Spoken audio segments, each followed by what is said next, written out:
Hello ಪ್ರಶಿಕ್ಷಣಾರ್ಥಿಗಳೇ, ಈ session ನಲ್ಲಿ ನಾವು ಹೆಮ್ಮಾದರಿಗಳನ್ನ ಹೇಗೆ ತಯಾರಿಸುವುದು ಎಂಬುದನ್ನ ಕಲಿಯುತ್ತೇವೆ. ಈ ಸೆಷನ್ ಕೊನೆಯಲ್ಲಿ ನೀವು ಉಡುಪುಗಳಲ್ಲಿ ಹೆಮ್ನ ಪ್ರಾಮುಖ್ಯತೆಯನ್ನು ವಿವರಿಸಲು ಸಾಧ್ಯವಾಗುತ್ತದೆ. ಹೆಮ್ಮಿಂಗ್ ಬಳಸುವ ಸಾಮಾನ್ಯ ಸಾಧನಗಳನ್ನು ಗುರುತಿಸಲು, ಹೆಮ್ಮಿಂಗ್ ಸಮಯದಲ್ಲಿ ದಾರವನ್ನ ಜೋಡಿಸುವ ಹಂತಗಳನ್ನು ಪಟ್ಟಿ ಮಾಡಲು, ಬ್ಯಾಂಡ್ ಹೆಮ್, ಮೆಟ್ಟೆಡ್ ಹೆಮ್ ಅನ್ನ ವಿವರಿಸಲು ಮತ್ತು ಹೆಮ್ ಸುಲಭವಾಗಿಸುವುದನ್ನ ತಿಳಿಯುವಿರಿ. ಬ್ಯಾಂಡ್ ಹೆಮ್, ಮೆಟ್ಟೆಡ್ ಹೆಮ್ ಮಾಡಲು ಮತ್ತು ಹೆಮ್ಗಳನ್ನ ಹೊಲಿಯುವ ಹಂತಗಳನ್ನ ಅರಿಯುವಿರಿ. ಉಡುಪಿನ ನಿರ್ಮಾಣದಲ್ಲಿ ಹೆಮ್ ಮತ್ತು ಹೆಮ್ ಲೂನ್ನಂತಹ ಅಂಶಗಳ ನಿಯೋಜನೆಯು ವೃತ್ತಿಪರ ಫಿನಿಶಿಂಗ್ ಒದಗಿಸುವಲ್ಲಿ ಮಹತ್ವದ ಪಾತ್ರವನ್ನು ವಹಿಸುತ್ತದೆ. ಹೆಮ್ನ ಪ್ರಾಥಮಿಕ ಕಾರ್ಯವು ಬಟ್ಟೆಯನ್ನ ಬಚ್ಚಿಡುವುದು ಮತ್ತು ದಾರ ಬಿಡುವುದನ್ನ ತಡೆಯುವುದಾಗಿದೆ. ಆ ಮೂಲಕ ಉಡುಪಿನ ಜೀವಿತಾವಧಿಯನ್ನ ಅದು ವಿಸ್ತರಿಸುತ್ತದೆ.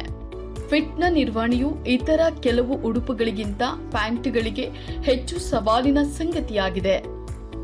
ಲೆಗ್ ಉದ್ದವನ್ನ ಹೆಮ್ಮಿನೊಂದಿಗೆ ಸರಿಹೊಂದಿಸಬಹುದು. ಇದು ಹದಿಹರೆಯದ ಮತ್ತು ಆರಂಭಿಕ ಪ್ರೌಢಾವಸ್ಥೆಯ ಬೆಳವಣಿಗೆಯ ವರ್ಷಗಳಲ್ಲಿ ಫಿಟ್ ಅನ್ನ ಹಾಗೆ ಉಳಿಸಿಕೊಳ್ಳಲು ಸಹಾಯ ಮಾಡುತ್ತದೆ. ಉಡುಪುಗಳನ್ನು ರಕ್ಷಿಸುವುದರ ಜೊತೆಗೆ ಹೇಮ್ ಸ್ಟಿಚ್ ಅನ್ನ ಬಾರ್ಡರ್ಗಳಲ್ಲಿ ಅಲಂಕಾರಿಕ ಹೊಲಿಗೆಯಾಗಿ ಬಳಸಲಾಗುತ್ತದೆ. ಸಿಂಗಲ್ ಅಥವಾ ಡಬಲ್ ಹೆಮ್ ಕೆಲಸ ಮಾಡುವ ಮೂಲಕ ವಿಭಿನ್ನ ವಿನ್ಯಾಸಗಳನ್ನು ರಚಿಸಬಹುದು. ಈ ರೀತಿಯ ಹೊಲಿಗೆಗೆ ಸೂಕ್ತವಾದ ಬಟ್ಟೆಯೂ ಸಹ ನೇಯ್ಗೆಯ ಲೆನಿನ್ ಆಗಿದೆ. ಸಾಂಪ್ರದಾಯಿಕ ಕುರ್ತಾದ ತೋಳುಗಳು ನೇರವಾಗಿ ಮಣಿಕಟ್ಟಿಗೆ ಬಿಡುತ್ತವೆ. ಅನೇಕ ಪಾಶ್ಚಾತ್ಯ ಕಟ್ ತೋಳುಗಳಂತೆ ಅವು ಕಿರಿದಾಗುವುದಿಲ್ಲ. ತೋಳುಗಳನ್ನ ಕಫ್ ಮಾಡಲಾಗಿಲ್ಲ, ಕೇವಲ ಹೆಮ್ಡ್ ಮತ್ತು ಅಲಂಕರಿಸಲಾಗುತ್ತದೆ. ತೋಳಿನ ಕೆಳಭಾಗವನ್ನ ಹೆಮ್ಮಿನೊಂದಿಗೆ ಪೂರ್ಣ ಮಾಡಲಾಗಿರುತ್ತದೆ. ದೊಡ್ಡ ಮಟ್ಟದ ಉತ್ಪಾದನೆಯಲ್ಲಿ ಬಹುತೇಕ ಎಲ್ಲಾ ರೀತಿಯ ಹೆಮ್ಮಿಂಗ್ ಕಾರ್ಯಾಚರಣೆಯನ್ನ ಕೈಗಾರಿಕಾ ಹೊಲಿಗೆ ಯಂತ್ರಗಳಿಂದ ಮಾಡಲಾಗುತ್ತದೆ. ಅವುಗಳೆಂದರೆ ಫ್ಲಾಟ್ ಲಾಕ್ ಹೊಲಿಗೆ ಯಂತ್ರ, ಲಾಕ್ ಸ್ಟಿಚ್ ಯಂತ್ರ ಮತ್ತು ಓವರ್ಲಾಕ್ ಯಂತ್ರ. ಫ್ಲಾಟ್ ಲಾಕ್ ಸ್ಟಿಚ್ ಅಥವಾ ಇಂಟರ್ಲಾಕ್ ಸ್ಟಿಚ್ ಅನ್ನ ಮುಖ್ಯವಾಗಿ ಹೆಣೆದ ಉಡುಪುಗಳಲ್ಲಿ ಹೆಮ್ ಫಿನಿಶಿಂಗ್ಗಾಗಿ ಬಳಸಲಾಗುತ್ತದೆ. ಹೆಮ್ಮಿಂಗ್ ಉಪಕರಣಗಳಿಂದ ಹೆಮ್ಮನ್ನ ಹೆಚ್ಚು ವೇಗವಾಗಿ ಮತ್ತು ಸುಲಭವಾಗಿ ಅಳೆಯಬಹುದು, ಒತ್ತಬಹುದು ಮತ್ತು ಹೊಲಿಯಬಹುದು. ಅಳತೆ ಸ್ಟ್ರಿಕ್ಸ್ ಇಂಚು ಮತ್ತು ಸೆಂಟಿಮೀಟರ್ಗಳ ಗುರುತುಗಳನ್ನು ಹೊಂದಿರುತ್ತವೆ. ಇದು ಬಟ್ಟೆಯ ಗ್ರೈನ್ಸ್ ಪರೀಕ್ಷಿಸಲು ಮತ್ತು ಅಂಚುಗಳನ್ನು ಗುರುತಿಸಲು ಬಳಸುವ ಹೊಂದಿಕೊಳ್ಳುವ ಸ್ಟಿಕ್ ಆಗಿದೆ. ಪಿನ್ ಕುಷನ್ಸ್ ವಿವಿಧ ಶೈಲಿಗಳಲ್ಲಿವೆ. ಇದು ಶಾರ್ಪ್ ಮಾಡುವುದರೊಂದಿಗೆ ಪಿನ್ಗಳು ಮತ್ತು ಸೂಜಿಗಳನ್ನು ಸ್ವಚ್ಛಗೊಳಿಸುತ್ತದೆ. ಇದು ಪ್ಲಾಸ್ಟಿಕ್ ಮಣಿಕಟ್ಟಿನ ಬ್ಯಾಂಡ್ನಲ್ಲಿ ಜೋಡಿಸಲಾದ ಮಣಿಕಟ್ಟಿನ ಬ್ಯಾಂಡ್ ಪಿನ್ ಕುಷನ್ ಆಗಿದ್ದು, ಅದು ಪಿನ್ ತುಂಬಲು ಮತ್ತು ಹೆಮ್ಗಳನ್ನು ಗುರುತಿಸಲು ಸೂಕ್ತವಾಗಿದೆ. ಬಾಗಿದ ಹೆಮ್ಗಳನ್ನು ಹೊಲಿಯಲು ಹೆಮ್ ಗೇಜ್ ಸಹಾಯಕ ಸಾಧನವಾಗಿದೆ. ಇದು ಗುರುತುಗಳು ಮತ್ತು ಆಕಾರಗಳೊಂದಿಗೆ ಗಟ್ಟಿಮುಟ್ಟಾದ ಲೋಹದ ಒತ್ತುವ ಸಾಧನವಾಗಿದೆ. ಹೆಮ್ಮನ್ನ ಪ್ರಾರಂಭಿಸುವ ಮೊದಲು ದಾರವನ್ನ ಒಂದರ ಮೇಲೊಂದು ಹಲವಾರು ಸಣ್ಣ ಹೊಲಿಗೆಗಳಿಂದ ಜೋಡಿಸಿ. ಹೆಮ್ಮಿಂಗ್ ಅನ್ನ ಸುರಕ್ಷಿತವಾಗಿ ಜೋಡಿಸಲು ಹಲವಾರು ಹೊಲಿಗೆಗಳೊಂದಿಗೆ ಮುಗಿಸಿ. ಹೊಲಿಗೆಗೆ ತುಂಬಾ ಉದ್ದವಾದ ದಾರವನ್ನ ಬಳಸಬೇಡಿ. ದಾರಗಳಲ್ಲಿ ಗಂಟುಗಳನ್ನು ತಪ್ಪಿಸಲು ಗರಿಷ್ಠ ಉದ್ದವು 70 ಸೆಂಟಿಮೀಟರ್ ಮೀರಬಾರದು. ದಾರವನ್ನ ಎಳೆಯುವ ಸಂದರ್ಭದಲ್ಲಿ ಸೂಜಿಯೊಂದಿಗೆ ವ್ಯತ್ಯಾಸ ತಪ್ಪಿಸಲು ಇದು ಸಹಾಯ ಮಾಡುತ್ತದೆ. ನಾವೀಗ ಹೆಮ್ ಮುಕ್ತಾಯದ ವಿಧಗಳನ್ನ ಸಂಕ್ಷಿಪ್ತವಾಗಿ ನೋಡೋಣ. ಮೊದಲನೆಯದು band him. Band him finish ಒಂದು ಬಹಿರಂಗ ಬೈಂಡಿಂಗ್ ಅನ್ನು ಹೋಲುತ್ತದೆ. ಇದು ಕೇವಲ ಹೆಮ್ನ ಕಟ್ ಎಡ್ಜ್ ಅನ್ನ ಸುತ್ತಿಕೊಳ್ಳುವುದಿಲ್ಲ, ಇದು ಉದ್ದದ ವಿಸ್ತರಣೆಯನ್ನು ಸಹ ಒದಗಿಸುತ್ತದೆ. ಒಂದು ವಿಸ್ತರಣೆಯಾಗಿ ಬ್ಯಾಂಡ್ನ ಸೇರ್ಪಡೆಯು ಬಟ್ಟೆಗೆ ಸುಲಭವಾಗಿ ಸೇರಿಸುವ ಉದ್ದವನ್ನ ಒದಗಿಸುತ್ತದೆ, ಹಾಗೆ ಏಕಕಾಲದಲ್ಲಿ ಅದರ ಹೆಮ್ಮನ್ನ ಪೂರ್ಣಗೊಳಿಸುತ್ತದೆ.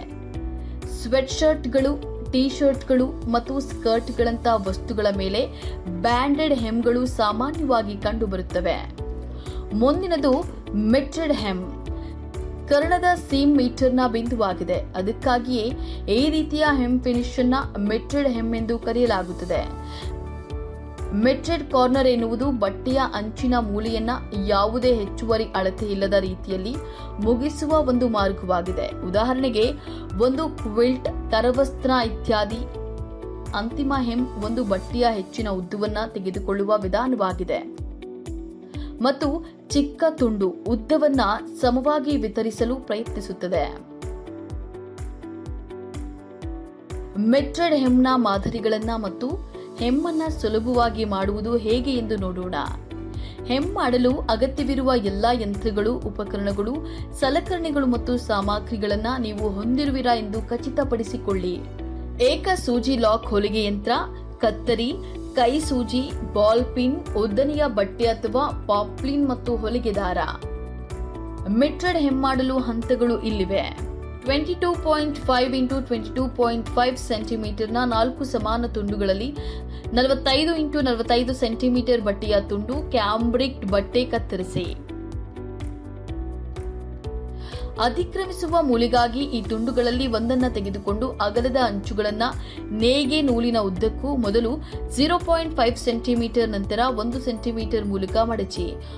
ಒತ್ತುವ ಮೂಲಕ ಮಡಿಕೆಗಳನ್ನು ಆಕಾರದಲ್ಲಿ ಹಿಡಿದುಕೊಳ್ಳಿ. ನಂತರ ಅದೇ ರೀತಿಯಲ್ಲಿ ಉದ್ದವಾದ ಅಂಚುಗಳನ್ನು ವಾರ್ಪ್ ದಾರದ ಉದ್ದಕ್ಕೂ ಮಡಚಿ. ಇದರಿಂದ ಹೊಸ ಮಡಿಕೆಗಳು ಮೂಲೆಗಳಲ್ಲಿ ಮೊದಲನೆಯದನ್ನು ಅತಿಕ್ರಮಿಸುತ್ತದೆ. ವಿಪ್ ಹೊಲಿಗೆಗಳೊಂದಿಗೆ ಮೂಲೆ ಮತ್ತು ಅಂಚುಗಳನ್ನು ಸರಿಪಡಿಸಿ. ಮೆಂಟ್ರಿಂಗ್ ಎನ್ನುವುದು ಮೂಲೆಯಲ್ಲಿ 2 ಅಂಚುಗಳ ಕರ್ಣದ ಸೇರ್ಪಡೆಯಾಗಿದೆ. ಇದನ್ನು ಜಂಟಿ ಹೊಲಿಯಬಹುದು ಅಥವಾ ಮಡಚಬಹುದು. ಸ್ವಯಂ ತಿರುಗಿದ ಮೂಲೆಗಳಲ್ಲಿ ಮೆಟ್ರಿಂಗ್ಗಾಗಿ ಎರಡನೇ ಮಾದರಿಯ ತುಣುಕನ್ನು 22.5 x 22.5 ಸೆಂಟಿಮೀಟರ್ ತೆಗೆದುಕೊಂಡು ಕೆಳಗಿನಂತೆ ಮೂಲೆಗಳನ್ನು ಮುಗಿಸಿ. ಅಗಲ ಮತ್ತು ಉದ್ದದ ಅಂಚುಗಳ ಸೀಮ್ ಲೈನ್ಗಳ ಮೇಲೆ ಮಡಚಿ. ಒತ್ತಿರಿ, ಅಂಚುಗಳನ್ನು ತೆರೆಯಿರಿ. ಮೂಲೆಯನ್ನ ಮೇಲಕ್ಕೆ ಮಡಚಿ ಸುಕ್ಕುಗಟ್ಟಿದ ಲೈನ್ಗಳನ್ನು ಜೋಡಿಸಿ ಮತ್ತೊಮ್ಮೆ ಒತ್ತಿರಿ.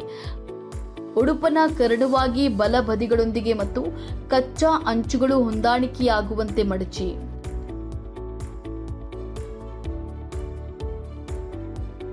ಮೂಲೆಯನ್ನ ಟ್ರಿಮ್ ಮಾಡಿ.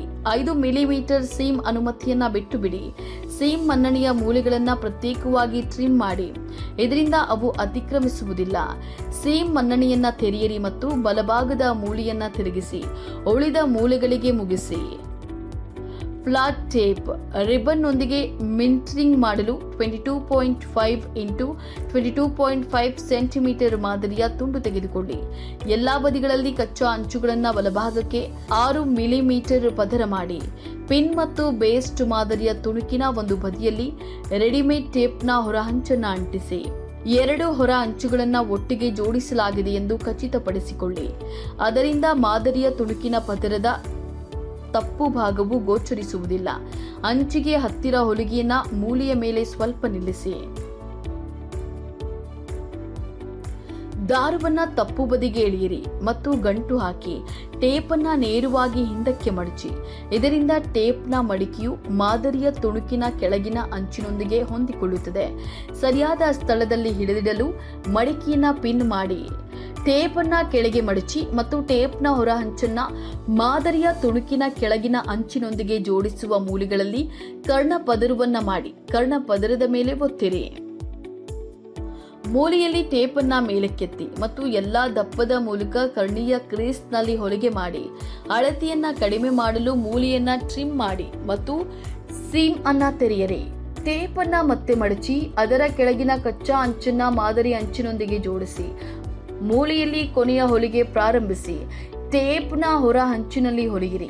ಮೂಲೆಯಲ್ಲಿರುವ ದಾರಗಳನ್ನು ತಪ್ಪು ಬದಿಗೆ ಎಳೆಯಿರಿ ಮತ್ತು ಗಂಟು ಹಾಕಿ. ನಂತರ ಟೇಪ್ನ ಒಳ ಹಂಚಿನಲ್ಲಿ ಹೊಲಿಯಿರಿ. ಟೇಪ್ ಮತ್ತು ಮಾದರಿ ತುಣುಕನ್ನ ಒತ್ತಿರಿ. ಅದೇ ರೀತಿಯಲ್ಲಿ ಇತರ ಮೂಲೆಗಳನ್ನ ಮುಗಿಸಿ. ಒಂದು ಹೆಮ್ನಲ್ಲಿರುವ ಸುಲಭವಾದ ಹಂತಗಳನ್ನು ನೋಡೋಣ. ಉಡುಪಿನ 3 ಸೆಂಟಿಮೀಟರ್ ವರೆಗೆ ಅಂಚುಗಳನ್ನು ಮಡಚಿ. ನಂತರ ಸೀಮ್ನ ಅಗಲದ ತಪ್ಪು ಭಾಗವನ್ನ ಗುರುತಿಸಿ. ಹೇಮ್ ಮನ್ನಣೆಯ ಅಂಚುಗಳನ್ನ ಹೊಲಿಯಿರಿ. ನಂತರ ಸೀಮ್ ಅನ್ನ ಫೋಲ್ಡ್ ಮಾಡಿ ಮತ್ತು ಅದರ ಮೇಲೆ ಪಿನ್ ಹಾಕಿ. ಮಡಚಿದ ತುದಿಗಳನ್ನ ಹೊಲಿಯಿರಿ. ಪಿನ್ಗಳನ್ನ ತೆಗೆದುಹಾಕಿ ಮತ್ತು ಮಡಚಿದ ತುದಿಗಳನ್ನ ಒತ್ತಿರಿ. ಹೊಲಿಗೆಗಳಲ್ಲಿ ಒಂದನ್ನ ಹಿಡಿದುಕೊಳ್ಳಿ ಮತ್ತು ಅದನ್ನ ಸ್ವಲ್ಪ ಎಳೆಯಿರಿ. ಅದು ಚೆನ್ನಾಗಿ ಕುಗ್ಗುತ್ತದೆ. ಕುಗ್ಗಿಸುವ ತುದಿಗಳ ಮೇಲೆ ಹೊಲಿಯಿರಿ. ಕುಗ್ಗುವಿಕೆಗಳು ಉಡುಪಿನ ಹೊರಗೆ ಗೋಚರಿಸುವುದಿಲ್ಲ. ಹೊಲಿದ ನಂತರ ಬಟ್ಟೆಯ ತಪ್ಪು ಭಾಗವನ್ನ ಒತ್ತಿರಿ. ಹೆಮ್ಗಳನ್ನ ಹೊಲಿಯಲು ಕೆಲವು ಸಲಹೆಗಳು ಇಲ್ಲಿವೆ. ಹೆಮ್ನಲ್ಲಿ ನಿಖರವಾಗಿ ಗುರುತಿಸಲು ಯಾವಾಗಲೂ ಹೊಲಿಗೆ ಗೇಜ್ ಅಥವಾ ಟೇಪ್ ಅಳತೆಯನ್ನ ಬಳಸಿ. ಯಾಕಂದ್ರೆ ಇದು ಹೊಲಿಯಲು ಕೊನೆಯ ವಿಷಯಗಳಲ್ಲಿ ಒಂದಾಗಿದೆ. ನೀವು ಹೆಮ್ ಮಾಡಲು ಹೋಗುವ ಬಟ್ಟೆಯು ಹಗುರವಾಗಿದ್ದರೆ ಉಡುಪನ್ನ ಮೇಲಕ್ಕೆ ನೇತು ಹಾಕಲು ಮರೆಯದಿರಿ ಮತ್ತು ಬಟ್ಟೆಯನ್ನ ರಾತ್ರಿ ಇಡೀ ಬಿಡಿ. ನೀವು ಹೆಮ್ ಮಾಡುವ ಮೊದಲು ಬಟ್ಟೆಯ ಅಂಚನ್ನ ಸರಿಯಾಗಿ ಮುಗಿಸಿದ್ದೀರಾ ಎಂದು ಖಚಿತಪಡಿಸಿಕೊಳ್ಳಿ. ನೀವು ಜಿಗ್ಜಾಗ್ ಸ್ಟಿಚ್ ಅಥವಾ ಓವರ್ಲಾಕರ್ ಅಥವಾ ಸರ್ಜರ್ ಪಿಂಕಿಂಗ್ ಕತ್ತರಿ ಅಥವಾ ಹೆಮ್ ಟೇಪ್ ಬಳಸಬಹುದು. ಸುತ್ತುವರಿದ ಸ್ತರಗಳು, ನೆರಿಗೆಗಳು ಅಥವಾ ಹೆಮ್ಗಳೊಂದಿಗೆ ಅಂಚುಗಳ ಉದ್ದಕ್ಕೂ ಬ್ಯಾಸ್ಟಿಂಗ್ ಅನ್ನ ಒತ್ತುವುದು ಆಗಾಗ್ಗೆ ಅಗತ್ಯವಾಗಿರುತ್ತದೆ.